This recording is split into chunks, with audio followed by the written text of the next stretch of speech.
Now, the title "Morning Comes, but Also Night" comes from Isaiah 21, verse 11. What are the hermeneutics around that verse? What's the context of that verse?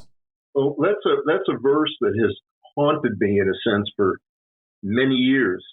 Generally, especially in America, we focus on morning's coming. You know, the Lord's coming and the rapture's coming and morning's coming.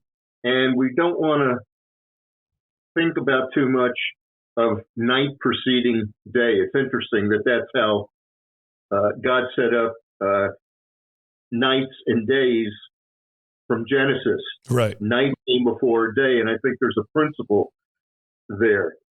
And if we read throughout Scripture, and we don't just pick out the scriptures that we prefer, there are night seasons. There are night seasons generationally, but there is also a night season that transcends all generations. And especially just prior to the day of the Lord, it will be the darkest of all times. And unless we recognize that, we're going to be rather ill-equipped and ill-prepared for the days to come. Now, let me also qualify that. It's kind of like the opening lines of A Tale of Two Cities. It was the best of times and the worst of times.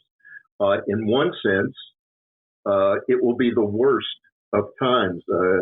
Jeremiah 30, verse 7, and Daniel 12, and others say that in the very, very end of days, it will be and Jesus in Matthew 24, it will be the worst days on earth that has ever been, nor shall ever be.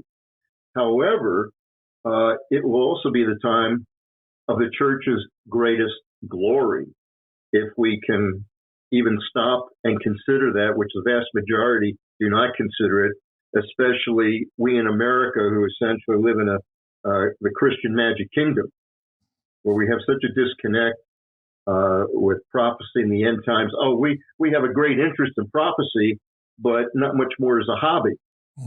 You know, or we just look at the news, or we just look at the bad things. And I mean, I've been to prophecy conferences where it's almost like going to Trekkie conventions. You know, very interesting, very fascinating. You go to Christian bookstores and mystery of this and mystery of that, and I've got an inside scoop. You've got two extremes. You've got one extreme where some people just almost totally focus on eschatology, end-time prophecy. Then you have the others where it's virtually a total focus on eschatology. It's not either or. It's not one or the other. It's all of it. Right. And I think that's a part of declaring the whole counsel of God. You're either way. It's like having a great weapon, having great ammunition, but not having the weaponry to use it in the way that it was originally intended. So it's all of it. And there's a reason why. Let me put it in another way. Just having your eschatological ducks in a row does not necessarily mean that you're prepared for what's coming down the pipe.